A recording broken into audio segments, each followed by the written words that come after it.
বিসমিল্লাহির রহমানির রহিম। আজকে আমরা আহ, অষ্টম শ্রেণীর সাহিত্য কণিকা বই থেকে বঙ্গভূমির প্রতি নামক একটা কবিতা পড়ব। এই বঙ্গভূমির প্রতি এই কবিতা নিয়ে অনেক কিছু আলোচনার আছে বা অনেক কিছু বলার আছে। আমি কবিতা শেষে কিছুটা বলার চেষ্টা করব, সবটুকু বলা যদিও সম্ভব নয়। এবং ওই কবিতাটি লিখেছেন যিনি, উনি হচ্ছেন বাংলা সাহিত্যের মহান সাহিত্য স্রষ্টা বলা হয় ওনাকে,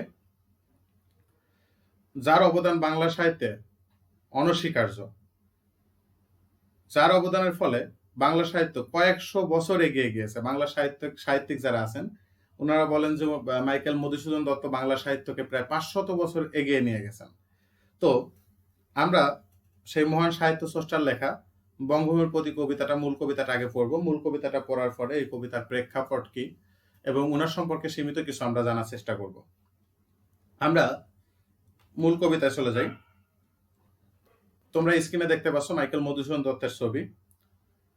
মাইকেল মধুসূদন দত্তের লেখা বঙ্গভূমির প্রতি লিখেছেন মাইকেল মধুসূদন দত্ত। রেখো মা দাসের মনে, এ মিনতি করি পদে। এখন রেখো মা, মা কাকে বলতেছে? মা বলতেছে রেখো মা দাসের মনে, এ মিনতি করি পদে। দেশকে বা তার বঙ্গভূমিকে মা বলে সম্বোধন করছেন। কে সম্বোধন করছেন? লেখক তার দেশকে মা বলে সম্বোধন করছেন। রেখো মা দাসের মনে। এখন তার মাকে বা তার দেশকে মা বলে সম্বোধন করে বলতেছেন, নিজেকে বলতেছে কি? দাস। জন্মভূমিকে, মাইকেল মধুসূদন দত্ত জন্মভূমিকে বলছেন মা, আর নিজেকে কি বলছেন? মায়ের দাস বা দেশের দাস বা চাকর, এরকম করে বলতেছেন যে রেখো মা দাসের মনে, এ মিনতি করি পদে। মিনতি শব্দের অর্থ প্রার্থনা। এ মিনতি করি পদে, পদে মানে কি? পায়ে। এখন বলতেছে মা তোমার এই দাসকে তুমি মনে রেখো, তুমি ভুলে যাও না। রেখো মা দাসের মনে, এ মিনতি করি পদে। আমি তোমার পায়ে ধরে আমি তোমার কাছে বিনীতভাবে প্রার্থনা করছি, তুমি তোমার এই দাসটাকে মনে রেখো। কেন এরকম ক্ষমা চেয়ে নিচ্ছে দেখি আমরা। সাধিতে মনের স্বাদ, ঘটে যদি পরমাৎ। সাধিতে মনের স্বাদ মানে মনের কোনো ইচ্ছা পূরণ করতে গিয়ে ঘটে যদি পরমাৎ শব্দের অর্থ ভুল ভ্রান্তি। এখন বলতেছে এই টোটাল টুকুর অর্থ কি দাঁড়াচ্ছে তাহলে? রেখো মা দাসের মনে, এ মিনতি করি পদে। সাধিতে মনের স্বাদ ঘটে যদি পরমাৎ। আমার মনের কোনো ইচ্ছা পূরণ করতে গিয়ে যদি কোনো ভুল ভ্রান্তি করে ফেলি, তাহলে তোমার এই দাসকে তুমি মনে রেখো, তোমার পায়ে ধরে আমি বিনীতভাবে এই প্রার্থনাই করছি। মধুহীন করুণা গো তব মনককন্দে। মনককন্দে বলতে কি বোঝায়? মনের ভেতরে ফুটে থাকা পদ্ম ফুল। মনককন্দে মনের মধ্যে ফুটে থাকা পদ্ম ফুল। মধুহীন করুণা গো তব মনককন্দে। এখন বলতেছে তোমার মনের ভিতর ফুটে থাকা যে পদ্ম ফুল আছে বা মনের ভেতর থেকে আমাকে তুমি পর করে দিও না। প্রবাসে দৈবের বসে জীব তারা যদি খসে। এখন বলতে প্রবাসে বলতে কি? বিদেশে বসে দৈবের বসে হঠাৎ করে জীব তারা যদি খসে। আমাদের এই যে দেহ, আমাদের এই দেহের মধ্যে থেকে হঠাৎ করে যদি আমাদের প্রাণটা যদি চলে যায়, তাহলে কি পড়ে থাকে? একটা ক্যাসিং পড়ে থাকে, একটা খাঁচা পড়ে থাকে, সেটার কোনো মূল্য থাকে না। সেজন্য এখানে কবি বলছেন প্রবাসে দৈবের বসে জীব তারা যদি খসে। আমার এই দেহ থেকে যদি প্রাণটা যদি হঠাৎ করে যদি উড়ে চলে যায়, আমি এই বিদেশে থাকা অবস্থাতেই, তাহলে কি হবে? প্রবাসে দৈবের বসে জীব তারা যদি খসে, এ দেহ আকাশ হতে নাহি ক্ষেত তাহে। এখন বলতেছে এ দেহ আকাশ হতে। আচ্ছা, আমরা আরেকটু এই তিনটা লাইন একসঙ্গে পড়া উচিত। প্রবাসে দৈবের বসে জীব তারা যদি খসে, এ দেহ আকাশ হতে নাহি ক্ষেত তাহে। কারণ বলতেছে বিদেশে বসে হঠাৎ করে এ দেহ আকাশ হতে, মানে আমার এই দেহ থেকে যদি জীবতারাটা খসে যায়, মানে কি আমার প্রাণটা যদি চলে যায়, আমার এই দেহ থেকে যদি আমার এই প্রাণটা চলে যায়, নাহি ক্ষেত তাহে, তাতে আমার কোনো আফসোস নাই, কোনো আপত্তি নাই, কোনো দুঃখ নাই, আমার কোনো আফসোস নাই। তাইলে প্রথমে কি বলছেন কবি?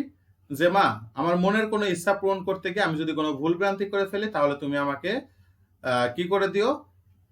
ক্ষমা করে দিও, বা তুমি আমাকে মনে রেখো, আমি তোমার পায়ে ধরে এই প্রার্থনাই করছি। তারপরে বলতেছে যে তুমি আমাকে তোমার মনের মধ্য থেকে পর করে দিও না, তোমার মনের মধ্যে থেকে আমাকে সরাইয়া দিও না। প্রবাসে দৈবের বসে জীব তারা যদি খসে, এ দেহ আকাশ হতে নাহি খেত তাহে।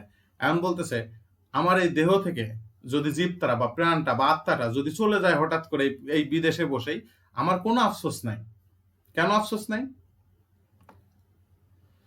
জোর মিলে মরিতে হবে, অমরকে কথা কবে, চিরস্থির কবে নীর, হায় রে জীবন নদে। এখন বলতে জোর মিলে মরিতে হবে, অমরকে কথা কবে, চিরস্থির কবে নীর, দন্ত নয় দীর্ঘি র নীর, এই নীর শব্দের অর্থ পানি। জোর মিলে মরিতে হবে, অমরকে কথা কবে, অমর মানে কি, যে সারা জীবনেও মরবে না এরকম। অমরকে কথা কবে, চিরস্থির কবে নীর, হায় রে জীবন নদে। জীবন নদে মানে জীবন সংসারে। তো এখন বলতেছে, জন্মগ্রহণ যদি আমি করি, আমাকে তো মৃত্যুবরণ করতেই হবে। পৃথিবীতে যেই জন্মগ্রহণ করুক না কেন, তাকেই মৃত্যুবরণ করতে হয়েছে। চিরস্থির কবে নীর, কবে পানি স্থির ছিল কবে? পানি তো সবসময় প্রবাহমান, পানি তো কোনো সময় স্থির থাকে না। এই জীবন নদে বা এই জীবন সংসারে কেউই থেমে থাকে না, সবাই সবার মতো মানে আগাচ্ছে, সবাই সবার মতো গতিশীল, প্রত্যেকটা মানুষই গতিশীল। কেউই গতিশীল বলতে কিভাবে কি বোঝানো হচ্ছে, যে মানুষ যদি জন্মগ্রহণ করে তাকে মৃত্যুর স্বাদ গ্রহণ করতেই হবে। তোমরা এই বিষয়ে তোমাদেরকে একটা গল্প বলি, সেটা হচ্ছে, তোমরা মাইকেল জ্যাকসনের নাম অনেকে শুনে থাকবে। মাইকেল জ্যাকসন উনি কি চেয়েছিলেন? উনি চেয়েছিলেন 150 বছর উনি বেঁচে থাকবেন। আর এই 150 বছর বেঁচে থাকার জন্য উনার দেহের প্রতিটা অঙ্গ প্রত্যঙ্গের জন্য লোকজন রাখা ছিল। লোকজন বলতে কেমন লোকজন? হয়তো ওনার হাতের ট্রিটমেন্ট করার জন্য আলাদা কিছু ডাক্তার ছিল, 5 জন 10 জন, বা এই যেমন আর্থোপেডিক স্পেশালিস্ট, তারপরে তোমার হচ্ছে কি মেডিসিন ডাক্তার, বিভিন্ন এক একজন আছে না, এরকম বিভিন্ন বিভাগে, সকল বিভাগের ডাক্তার ওনার ব্যক্তিগত ডাক্তার নিয়োগ দেওয়া ছিল। এবং উনার উনার যদি কিডনি নষ্ট হয়ে যায়, সেই কিডনি ডোনেট করার জন্য আলাদা লোক নিয়োগ করা ছিল। তাদের ভরণ পোষণ, খাবার, বেতন টেতন সবকিছু মাইকেল জ্যাকসন ব্যবহার করত, ব্যয়ভার বহন করত, যাতে যে কোনো সময় তার কোনো কিছু যদি নষ্ট হয়ে যায় তাহলে সেটা যেন রিপ্লেস করতে পারে। কিন্তু খুবই দুঃখজনক ব্যাপার, উনি 50 বছর বেঁচে ছিল, 150 বছর বাঁচতে চেয়েছিলেন। এত চেষ্টা করে, এত বিলিয়ন বিলিয়ন ডলার খরচ করার পরেও উনি কিন্তু সারা জীবন বা 150 বছর বাঁচতে পারে নাই। এখানে কি বলছে? জোর মিলে মরিতে হবে, জন্মগ্রহণ করলে মরতেই হবে, অমরকে কথা কবে, চিরস্থির কবে নীর, হায় রে জীবন নদে। এই জীবন সংসারে যেই জন্মগ্রহণ করুক না কেন, যেই পৃথিবীতে আসুক না কেন, প্রত্যেককেই মরতে হবে। শুধুমাত্র যে মানুষই তাই নয়, তোমার এই যে মনে করো কাঠ বলো, গাছ বলো, কোনো পশু পাখি বলো, পাহাড় পর্বত বলো, সবকিছুই কোনো না কোনো একদিন ধ্বংস হয়ে যাবে।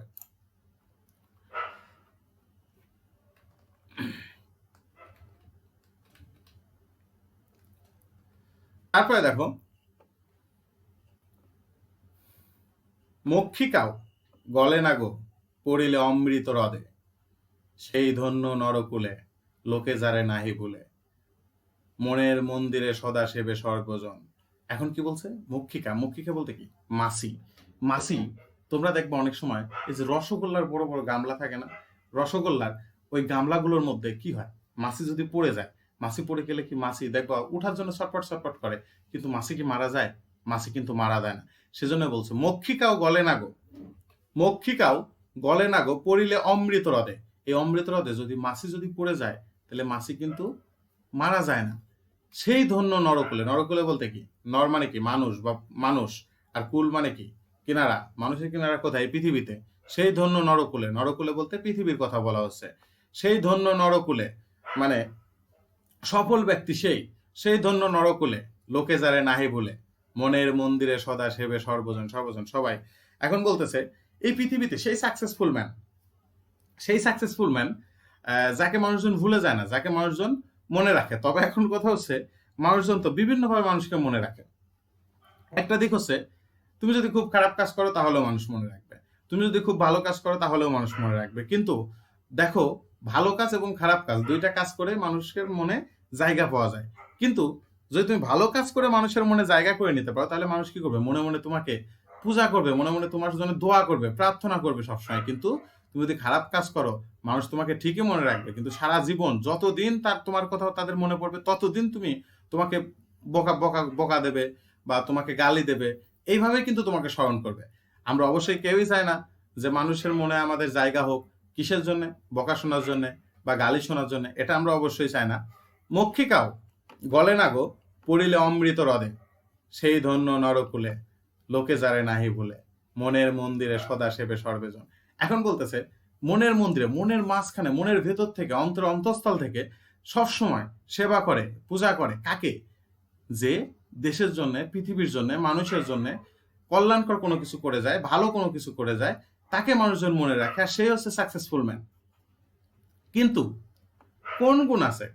যাচি বোঝে তব কাছে, হেন অমরতা আমি, কহ গো শ্যামা জর্মাদে। এখন বলতেছে কিন্তু কোন গুণ আছে? আমি যে তোমার কাছে এই যে এত কিছু যে চাইবো, কিন্তু কোন গুণ আছে? আমার কোন গুণ আছে আমি তোমার কাছে যাব, তোমার কাছে চাইবো, যাচি বোঝে তব কাছে, তোমার কাছে চাইবো, হেন অমরতা আমি, কহ গো শ্যামা জন্মদে। এখন বলতেছে আমি এই অমরতা পাবো, মানুষের মনের মধ্যে সারা জীবন বেঁচে থাকতে পারবো, কহ গো শ্যামা জন্মদে। শ্যামা জন্মদেব কাকে বলতেছে? তার মাতৃভূমিকে বলতেছে, বা তার বঙ্গভূমিকে বলতেছেন। তবে যদি দয়া করো। এখন বলতেছে আমি অমরতা পাবো, আমি মানুষের মনে ঠিক এইভাবে সারা জীবন জায়গা করে রেখে নিতে পারবো। মানুষ তাদের মনের মন্দিরে, মনের অন্তরের অন্তঃস্থল থেকে মানুষ আমাকে পূজা করবে, বা আমাকে মনে করবে, আমাকে সারা জীবন স্মরণ করবে। কিভাবে? শ্যামা জন্মদে, তুমি যদি আমার প্রতি দয়া করো। কি দয়া করো? ভুল দোষ, ভুল দোষ গুণ ধরো। এই লাইনটা বুঝতে আমাদের অনেকের প্রবলেম হয়। ভুল দোষ গুণ ধরো। এখন বলতে আমি যদি কোনো ভুল করে থাকি, আমি যদি কোনো দোষ করে থাকি, আমার ভুলটাকে তুমি গুণ হিসাবে, আমার ভুল বা দোষটাকে তুমি যদি গুণ হিসাবে ধরো, আমি যদি কোনো ভুল করে থাকি বা কোনো দোষ করে থাকি, সেই ভুলটাকে তুমি যদি গুণ হিসাবে ধরো, তাহলে কি হবে? অমর করিয়া বর দেহ দাসে সুবরদে। অমর দেহ, অমর, অমর করিয়া বর দেহ দাসে সুবরদে, ফুটি যেন, বর মানে আশীর্বাদ, অমর করিয়া বর দেহ দাসে সুবরদে, ফুটি যেন স্মৃতি জলে, মানুষে মা যথা ফলে, মানুষে মা যথা ফলে, মধুময় তামরস কি বসন্ত কি শরদে। তামরস বলতে কি বোঝানো হচ্ছে? তামরস বলতে কি বোঝানো হচ্ছে এখানে? তামরস বলতে বোঝানো হচ্ছে পদ্ম ফুলকে। তামরস বলতে কি বোঝানো হচ্ছে? পদ্ম ফুল। আর কি বসন্ত, কি শরৎ। বসন্ত মানে বসন্তকাল, ঋতুর নাম। আর শরদে, শরদে বলতে শরৎকালকে বোঝানো হচ্ছে। এখানে আর একটা শব্দ আছে বর, বর। এই বর শব্দের অর্থ হচ্ছে আশীর্বাদ। ভুল দোষ গুণ ধরে, তবে যদি দয়া করো, যে এর আগের লাইনে আমরা পড়ে এসেছি, কি করো? যদি তুমি দয়া করে আমার ভুল দোষগুলোকে গুণ হিসাবে ধরো, অমর করিয়া বর দেহ দাসে সুবরদে। এখন বলতেছে তাহলে আমি তোমার আশীর্বাদে কি হইতে পারবো? ফুটি যেন স্মৃতি জলে, ফুটি যেন স্মৃতি জলে, মানুষে মা যথা, ফুটি যেন স্মৃতি জলে, মানুষে মা যথা ফলে, মধুময় তামরস কি বসন্ত কি শরৎ। এখন বলতেছে তুমি যদি আমার এই ভুল দোষগুলোকে গুণ হিসাবে ধরো, তাহলে কি হবে? আমি মানুষের মনে সারা জীবন, মানুষের স্মৃতি জলে, মানুষের স্মৃতির পাতায় আমি সারা জীবন জায়গা করে নিতে পারবো। কেমনে? ঠিক তেমনে যেরকম পদ্ম ফুল কিসের বসন্ত ঋতু, কিসের শরৎ ঋতু, সবসময় যেরকম ফুটে থাকে, ঠিক তেমনি আমিও মানুষের মনে এভাবে জায়গা করে নিতে পারবো। আসলে এই যে কবিতাটা কেন আমরা পড়লাম, এটা একটা পাঠের একটা উদ্দেশ্য আছে, এটা অনেক বড় একটা পটভূমি আছে। এই মাইকেল মধুসূদন দত্ত সম্পর্কে তার আগে আমাদের প্রথমে জেনে নেওয়া উচিত মাইকেল মধুসূদন দত্ত সম্পর্কে কিছু জেনে নেওয়া উচিত। উনি 1824 খ্রিস্টাব্দে জন্মগ্রহণ করেন 1824 খ্রিস্টাব্দে। তার মানে 120, প্রায় 200 বছর আগে। ইনি 1824 খ্রিস্টাব্দে যশোরের সাগরদাড়ি নামে একটা গ্রামে জন্মগ্রহণ করেন। উনার বাড়ির পাশে একটা নদী আছে, সেই নদীর নাম হচ্ছে কপোতাক্ষ নদ। তোমরা যখন নবম দশম শ্রেণীতে যাবা, নবম দশম শ্রেণীতে গেলে কপোতাক্ষ নদ নামে একটা কবিতা পেতে পারো। তো উনাকে বলা হয় মহান সাহিত্য স্রষ্টা। যারা বাংলা সাহিত্যে পড়াশোনা করেন বা বাংলা সাহিত্য নিয়ে যারা কাজ করে থাকেন, ওনারা এই মাইকেল মধুসূদন দত্তের কোনো পড়া পড়তে গেলে ওনারা নাকি, আমি যতটুকু শুনেছি, ওনারা নাকি 2 কানে হাত দিয়ে আগে তওবা পড়ে নেয় যে আসলে গুরুর পড়া পড়তেছি বা মহান সাহিত্য স্রষ্টা উনি, ওনার পড়া পড়তে যাচ্ছি। উনি মারা যায় হচ্ছে তোমার 1873 সালে কলকাতাতে। 1873 সালে কলকাতাতে মারা যায় এবং 1824 খ্রিস্টাব্দে যশোরের সাগরদাড়িতে জন্মগ্রহণ করেন। উনি ছিল এক জমিদার পুত্র এবং ছোটবেলা থেকেই খুব বিলাসিতার মধ্যে মানুষ হয়েছেন। উনি, তোমাদের মনে একটা প্রশ্ন আসতে পারে, মাইকেল আবার মধুসূদন দত্ত কিভাবে আসে? একই সাথে মাইকেল এবং দত্ত কিভাবে যুক্ত হলো? এই মাইকেল মধুসূদন দত্ত ছিল মূলত হিন্দু ধর্মাবলম্বী। উনি সাহিত্যের প্রতি ব্যাপক ঝোঁক ছিল। উনি শুধুমাত্র যে ইংরেজি ভাষা জানতো তাই নয়, উনি বাংলা জানতো, পাশাপাশি ইংরেজি তো জানতোই, ইংরেজি ছাড়াও আরো বেশ কিছু ভাষা জানতো। সেই ভাষাগুলোর মধ্যে আছে তোমার হিব্রু ভাষা জানতো, ফার্সি ভাষা জানতো, জার্মান ভাষা জানতো, ইটালিয়ান ভাষা জানতো, তারপর তামিল ভাষা, আমার কাছে মনে হয় যে সব থেকে কঠিন ভাষা, মনে হয় চায়নার থেকেও কঠিন ভাষা, তামিল ভাষা, তেলেগু ইত্যাদি এই সমস্ত ভাষায় ব্যাপক এক্সপার্ট ছিল উনি।